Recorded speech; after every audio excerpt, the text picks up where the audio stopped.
لله نحمده ونستعينه ونستغفره ونؤمن به ونتوكل عليه ونعوذ بالله من شرور أنفسنا ومن سيئات أعمالنا من يهده الله فلا مضل له ومن يضلل فلا هادي له ونشهد أن لا إله إلا الله وحده لا شريك له ونشهد أن سيدنا وسندنا وحبيبنا وشفيعنا ومولانا محمدا عبده ورسوله صلى الله تعالى عليه وعلى آله وأصحابه وبارك وسلم. أما بعد فأعوذ بالله من الشيطان الرجيم.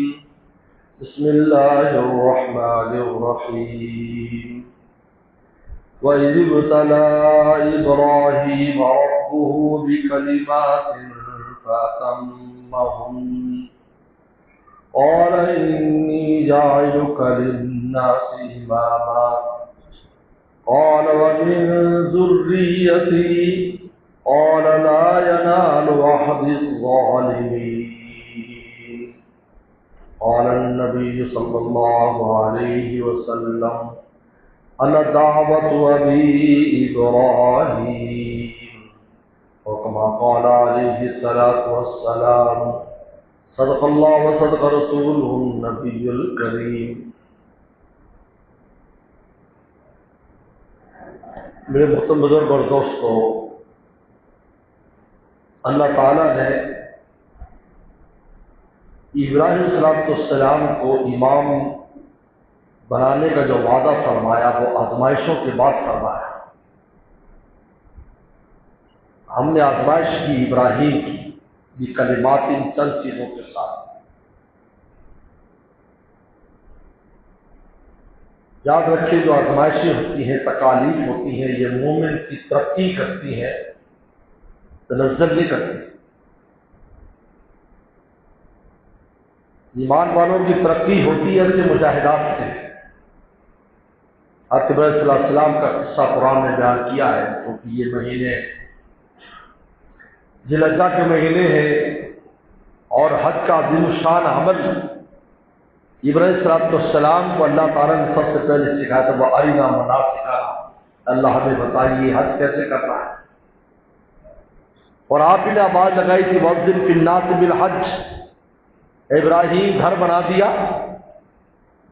گھر بنانے کے بعد ایک تو دعا کی، اللہ گھر تو بن گیا، اس کا امام بھیجے. وَبَعَثْ رَسُولًا، آپ اس میں ایک امام بھیجیے جو آپ کی آیات کو پڑھتا ہو، باطل کا تجزیہ کرتا ہو، حکمت اور کتاب کی تعلیم دیتا.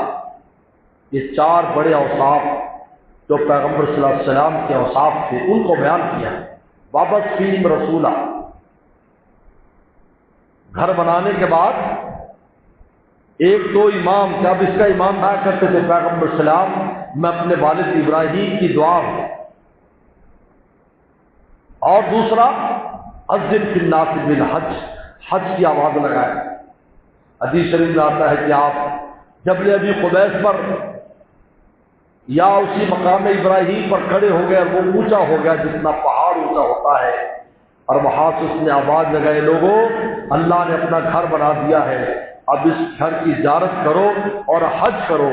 حدیث شریف میں آتا ہے کہ یہاں تک کہ ماؤں کے پیٹ میں بھی جو بچے تھے یا باپ کی پیٹھ میں بھی جو آئندہ آنے والی نسل تھی ان میں بھی جس کی مقدر میں حج تھا انہوں نے بھی لبیک کہا. یہ جو ہم لبیک کہتے ہیں، لبیک اللہم لبیک، لبیک کا مطلب ہوتا ہے جب کوئی حاضری لگائی جائے تو اس پر لبیک کہتے ہیں. تو سوال یہ ہے کہ ہماری حاضری کب لگی، کب ہمیں پکارا گیا؟ اذن فی الناس بالحج، اس وقت پکارا گیا. ارنا مناسکنا، ہمیں آپ حج سکھائیے. حضرت ابراہیم صلی اللہ علیہ وسلم نے جو خاص جو ترتیب ہے اس وقت جو حج کی ترتیب ہے سوائے چند چیزوں کے کمی بیشی کے جو سلم نے اس میں اضافے فرمائے، باقی تقریباً اسی انداز میں جو ابراہیم صلی اللہ علیہ وسلم نے کیا تھا، جبریل السلام نے سکھایا تھا. تو اللہ تعالیٰ نے ابراہیم صلی اللہ علیہ وسلم کو اتنا اونچا مقام کیوں دیا؟ اللہ فرماتے ہیں ابتلا ابراہیم ربہ، اور اس کے رب نے اس کی آزمائش کی. گھر سے آزمائش شروع ہوتی جوانی اور بچپن سے. والد یا چچا آزر جو تھا وہ بت پرست ہے اور بت بناتا ہے، بت گھر بھی ہے، اور ابراہیم بت شکن ہے جوانی سے. اگر کبھی زبردستی ان کا چچا کہتا کہ بھائی یہ بتوں کو بازار میں بیچ آؤ تو سارے توڑ دیتے تھے. گھر کا نقصان بھی کرتے تھے، توڑتے تھے ان کو. اللہ نے شروع سے ان کی اٹھان توحید کے اوپر رکھی تھی. اب بتاؤ اگر گھر میں ایسا ہوگا تو کتنی سختی ہوتی ہوگی. قرآن مجید نے کچھ تفصیلات بیان کی ہیں. تو گھر سے بات شروع ہوئی. پوری قوم ایک طرف ہے، ابراہیم ایک طرف ہے. پوری قوم، پوری دنیا میں شرک ہے، پوری دنیا میں بت پرست ہے. کیونکہ نمرود وہ شخص ہے جس کی حکومت پورے عالم پر تھی. دو کافر ایسے ہیں جن کی حکومت پورے عالم پر نہیں ہے. ایک بخت نصر ہے اور ایک نمرود ہے. اور دو ایمان والے وہ ہیں جن کی حکومت پورے عالم پر رہی ہے. ایک ذوالقرنین ہے اور ایک سلیمان علیہ السلام ہے پوری دنیا پر. تو نمرود پورے عالم پر حکومت کرتا ہے، وہ سب بت پرست ہے. ایک ابراہیم یہ بچپن سے بتوں کے خلاف احتجاج کر رہے ہیں. جوان ہوئے، پھر ایک بڑا مارکا کیا. مین جو بت خانہ تھا اس کے سارے بتوں کو جا کر توڑا اور بڑے بت کی گلے میں کلہاڑی ڈال دی. انہوں نے کہا کس نے کیا؟ کہ اس سے پوچھو، اس سے پوچھو، یہ بتائے گا، یہ بتائے. انہوں نے کہا تو بولنے کے قابل نہیں، پر بھائی اس کو تم خدا بناتے ہو، یہ خدا ہے.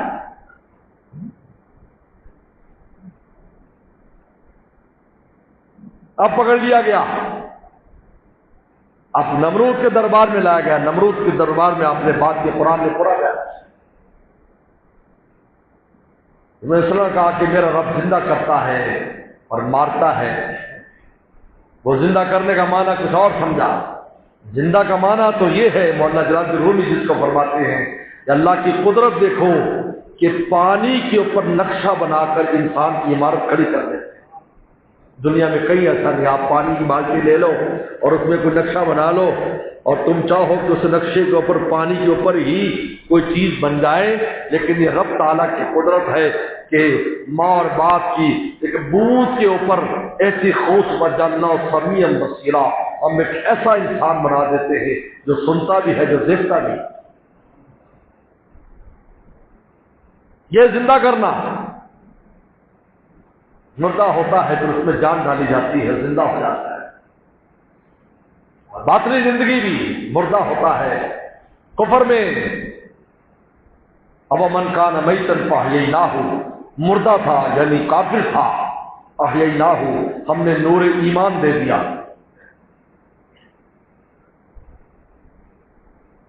پھر یہ نور ایمان بڑا قیمتی نور ہے جو اللہ نے ہمیں بغیر کسی محنت کے عطا فرمایا ہے. اللہ نے اس کو زندگی قرار دیا. یہ تمہاری زندگی سے نور ایمانی پر ہے، ورنہ آدمی مردہ ہے.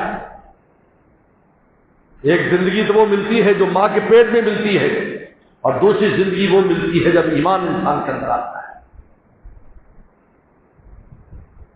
جلال ہو نور یمشی بھی فی الناس، اور یہ مومن اس نور کو لے کر لوگوں میں پھرتا ہے.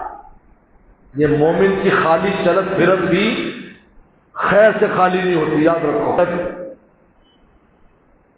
علامہ ملا علی قاری رحمہ اللہ نے لکھا ہے شرح مشکات میں، فرماتے ہیں اللہ کا کوئی ولی اور نیک انسان اگر کسی بستی سے گزر جاتا ہے تو چاہے بستی والوں کو پتہ نہیں چلتا، لیکن اس کی گزرنے کی برکت پوری بستی کو مل جاتی. ان میں ہدایت، قلب میں ہدایت کے چراغ جل اٹھتے ہیں صرف گزرنے کی وجہ سے. اس لیے کہ اس کے دل میں نور ہوتا ہے، تو جب نور سے لے کر چلے گا تو ظلمتیں کم ہوں گی. جب ظلمتیں کم ہوں گی تو دلوں میں بیداری پیدا ہوگی، دلوں میں تحفظ پیدا ہوگا. حضرت ابو عاصم رحمۃ اللہ علیہ کے بارے میں آتا ہے، امام اعظم رحمۃ اللہ کے شاگرد ہیں، بہت بڑے انسان ہیں، بڑے اللہ والے ہیں، بڑے محدث اور فقیہ ہیں۔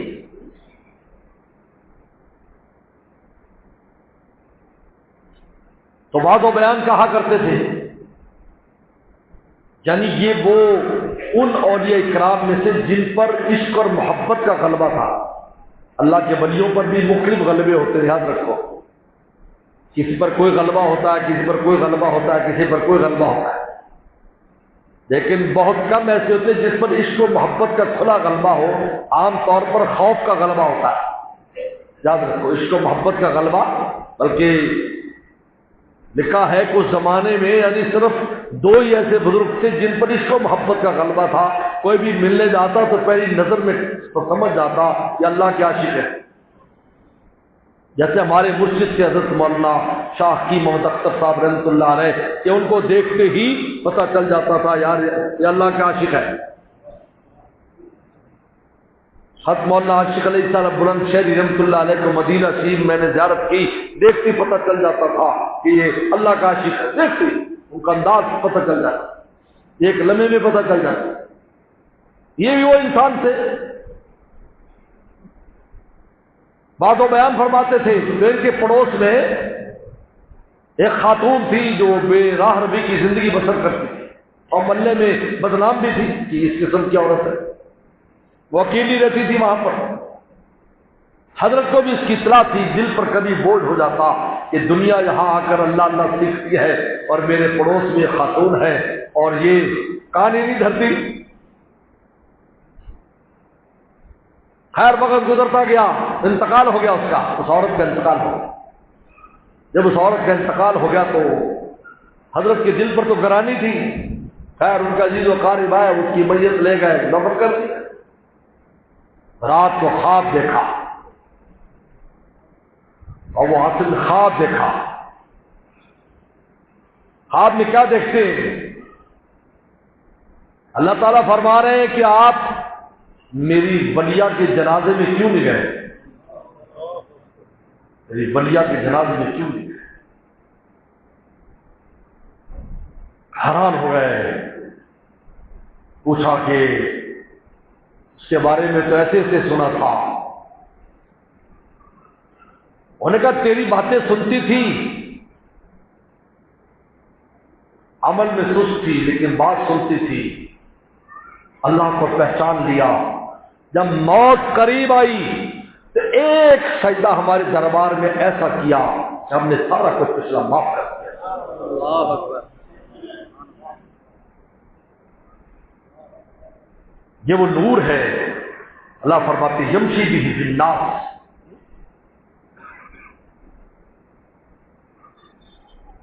تو اے نمرود، انہوں نے کہا زندہ مردہ؟ دو بندے بلائے، انہوں نے کہا کہ دونوں موت کے قیدی ہیں، ایک کو معاف کر دیا۔ کہا یہ دیکھو، سمجھ گیا کہ ایک کھوپڑی کے اعتبار سے بھی بے عقلا ہے۔ انہوں نے کہا میرا رب تو مشرق سے سورج نکالتا ہے، تو اگر خدا ہے تو مغرب سے سورج نکال۔ وَبُهِتَ الَّذِي كَفَرَ، اس کافر کی بولتی بند ہو گئی، کوئی جواب نہیں تھا اس کے پاس۔ اس لیے میرے شیخ فرمایا کرتے تھے جتنے بڑے بڑے وہ لوگ جنہوں نے خدائی کا دعویٰ کیا ہے، نمرود ہے، شداد ہے، حامان ہے، فرعون ہے، لیکن کسی نے یہ نہیں کہا کہ میں سورج کا خالق ہوں، میں چاند کا خالق ہوں، میں سمندر کا خالق ہوں، میں زمینوں کا خالق ہوں۔ کسی نے دعوے سے ڈرتے رہے یا کہیں گے اگر تو خالق ہے تو سورج تو تیرے ہاتھ میں، جیسے چاہے کر، چاند کا خالق ہے، چاند تیرے ہاتھ میں۔ کہا کہ نہیں، انہوں نے خوف جو اسے دعویٰ ہی نہیں کیا، بلکہ نمرود نے کہا دیکھو میں رب ہوں، دیکھو میرے پاس مصر کا ملک ہے، میرے پاس جو ہے نا یہ نہریں ہیں، میرے پاس باغات ہیں، میرے پاس یہ ہے، یعنی اس ملک کے اندر جو نعمتیں تھیں ان کو گنوانے لگا، ان کو کہنے لگا اور کہا کہ یہ جو موسیٰ ہے، یہ جو اپنے خدا کا بتاتا اور یہ پیغمبر بن کر آیا ہے، اس کے پاس تو رہنے کا گھر بھی نہیں ہے، یعنی اس دنیا داری سے اپنی خدائی ثابت کر رہا ہے۔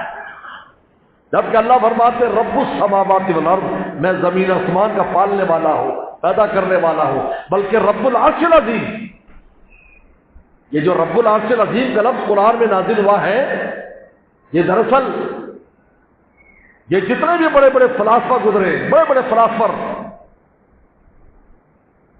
یہ کہتے ہیں کہ پوری عالم کا نظام عرش عظیم چلاتا ہے. ایک عرش ہے جو پورے عالم کا نظام چلا رہا ہے، وہ اس کو تسلیم کرتے ہیں. آپ الہیات میں جا کر پڑھیں، جتنے بڑے بڑے فلاسفر تھے، اللہ نے فرمایا رب العرش العظیم، عرش عظیم تو خود ہمارا مربوب ہے، عرش عظیم تو خود ہماری اس پر پلتا ہے، عرش عظیم کے تو ہم خود خالق ہیں. تو جب ہم خالق ہیں تو ہمارا، جب تم کہتے ہو یہ عرش عظیم چلاتا ہے، وہ عرش عظیم کے تو ہم رب ہیں، وہ کیسے چلا سکتا ہے نظام؟ وہ تو خود مخلوق ہے. مخلوق کو کیا فائدہ پہنچا سکتی بتائیے؟ مخلوق کو تبھی فائدہ پہنچاتی، یاد رکھو، جب اللہ اجازت دیتے. بزرگوں نے لکھا ہے، حضرت جانی صاحب فرمایا کرتے تھے آج ہم اسباب استعمال کرتے، پانی ہاتھ میں، گلاس پانی کا، ہم اب پیئیں گے پیاس بجھے گی، بوتل پیئیں گے ہمیں مزہ آئے گا، روٹی کھائیں گے پیٹ بھرے گا. کہتے ہر سبب اللہ تعالیٰ کو دیکھتا ہے، اللہ اس بندے کے کام آنا ہے یا نہیں. تو پوچھتا ہے، وہ گلاس پانی کا پوچھتا ہے میں فائدہ پہنچاؤں یا نقصان؟ چاہتے وہی انسان خوراک کھاتا ہے، فوڈ پوائزن بن جاتا ہے، کیونکہ اس کا نفع نقصان رب تعالیٰ کے ہاتھ میں ہے. اگر اللہ تعالیٰ نہ چاہے، ذاتی ابراہیم علیہ السلام کو جب یہ سارے فیل ہو گئے، ناکام ہو گئے، تو ان کو آگ، اس کو آگ میں ڈال دیا جائے، آگ میں ڈال دیا جائے، اسلام کو آگ میں ڈالا جائے. اور ایک بڑی آگ روشن کی گئی، بہت اونچی آگ. کہتے پرندہ بھی اگر بہت اوپر گزرتا اس آگ کی تپش سے مر کے گر جاتا. اس میں ابراہیم علیہ السلام کو ڈالا گیا. خالق پورے عالم میں ایک موحد، پورے عالم میں ایک توحید پر تھا، اس کو بھی آگ میں ڈالا جا رہا ہے. منجنیق لگائی گئی، پوری دنیا جمع ہے، نمرود بھی جمع ہے، آیا ہوا ہے. اب آگ میں منجنیق سے ڈالا جا رہا ہے. ابراہیم علیہ السلام سے کسی نے پوچھا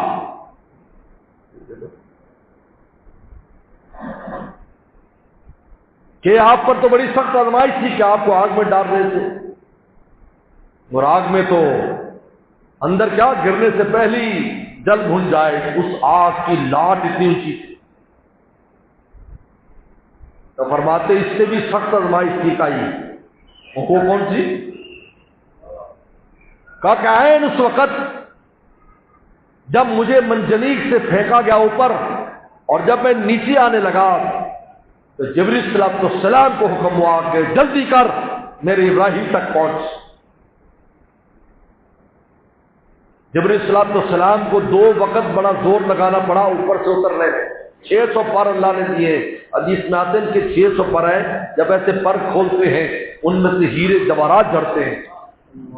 اور رسول اللہ صلی اللہ علیہ وسلم نے 2 بار زیارت کی ہے ان کی اس انداز میں. ایک آپ نے غار حرا کے پاس، اور دوسری آپ نے معراج کے وقت 2 دفعہ زیارت کی اصل اس شکل میں. 600 پروں کے ساتھ جب وہ اڑتے ہیں تو آج تو آئیے، ابھی تک دنیا میں ایسی کوئی چیز نہیں بنی جو ان فرشتوں کی رفتار کو پہنچ سکے، ابھی تک نہیں بنی. جبریل السلام سدرۃ المنتہا پر ہیں اور حکم ہوتا ہے 2 وقت. ایک وقت ابراہیم السلام جب نیچے گر رہے ہیں جلدی کر، اور دوسرا جب یوسف السلام کی رسی کاٹ دی گئی اور وہ کنویں میں گر رہے ہیں. جبرائیل گرنا نہیں چاہیے. قرآن نے کہا کہ تیزی سے آئے اور یوسف السلام کو پکڑ کر پتھر پر بٹھا دیا.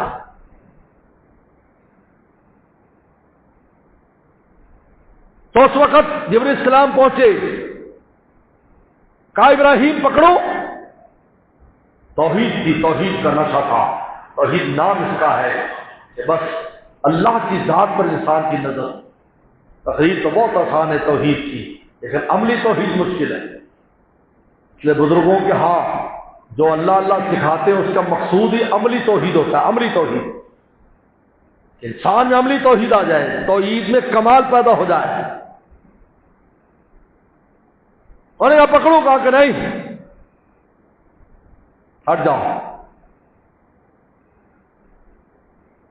انہوں نے کہا اللہ تعالیٰ کو جا کر اطلاع دوں کہ ابراہیم کو آگ میں ڈالا جا رہا ہے. انہوں نے کہا اللہ کو پتہ ہے؟ کہا پتہ ہے. کہا کہ تمہیں تیری ضرورت نہیں ہے. علمہ بحالی مستغنی عن سوالی، جب ان کو میری حالت کا علم ہے پھر سوال کی ضرورت نہیں ہے. یہ ہے ایسے جب اللہ تعالیٰ کے ساتھ تعلق ہو جاتا ہے تو مولانا جلال الدین رومی فرماتے ہیں تو چنا خواہ خدا خواہ چنی مید جزدہ مراد متقی، جو تو چاہے گا پھر وہی مولا چاہے گا. اور اللہ متقی بندوں کے دلوں کی مراد بھی پوری کر دیتے، دعا کی بھی ضرورت نہیں ہے. اللہ کو علم ہے نا، سوال کی ضرورت نہیں ہے. ابراہیم فرماتے ہیں یہ آزمائش آج سے بھی زیادہ تھی،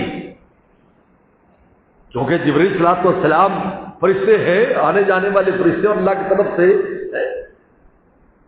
لیکن اللہ کو حکم نہیں لائے تھے کہ ایسا کرنا ہے، وہ پیشکش کر رہے ہیں. کہا اس وقت بس اللہ کا اب اللہ کو حکم آتا ہے یا نار کونی بردم والسلام علی ابراہیم، اے آگ ٹھنڈی ہو جا میرے ابراہیم پر. بلکہ میں ایک بات کہا کرتا ہوں کہ اللہ نے براہ راست آگ کو خطاب کیا. براہ راست سب سے پہلا خطاب زمین آسمان کو ہوا تھا براہ راست. ایتیا طوعا او کرہا، اے آسمانوں اے زمینوں میری بات خوشی خوشی مانو یا زبردستی مانو، میری ماننی پڑے گی. کاتینا طائعین، اللہ نہیں ہم خوشی خوشی آپ کے تابع ہیں، آپ جیسے کہیں. اور پھر اس کے بعد اگر کسی جامد جمادات کو خطاب ہوا ہے تو آگ کو ہوا ہے یا نار کونی، اگر آگ بھی بس ہو گئی ہوگی تو اس کے مولا نے اس کو پکارا ہے یا نار کونی بردا وسلام علی ابراہیم. اور یہ ایسا خطاب تو نمرود کی آگ کو تھا، لیکن مفسرین اور سیرت نگاروں نے لکھا ہے کہ پوری دنیا کی آگیں ٹھنڈی ہو گئی، کام نہیں کر رہی تھی. آگ جل رہی ہے، کام نہیں کر رہی. یا نارو کی بردن علی ابراہیم، ہمارے ابراہیم پر بردن و سلام ٹھنڈی ہو جا، لیکن سلامتی کے ساتھ اتنی زیادہ ٹھنڈی نہ ہونا کہ ہمارے ابراہیم کو سردی لگ جائے. لیکن وہ آگ اپنا کام کیا کیونکہ ہاتھ بندھے ہوئے تھے اور وہ قید و قیدی کے لباس میں تھے، لیکن گرتے ہی وہ آگ اپنا کام کیا.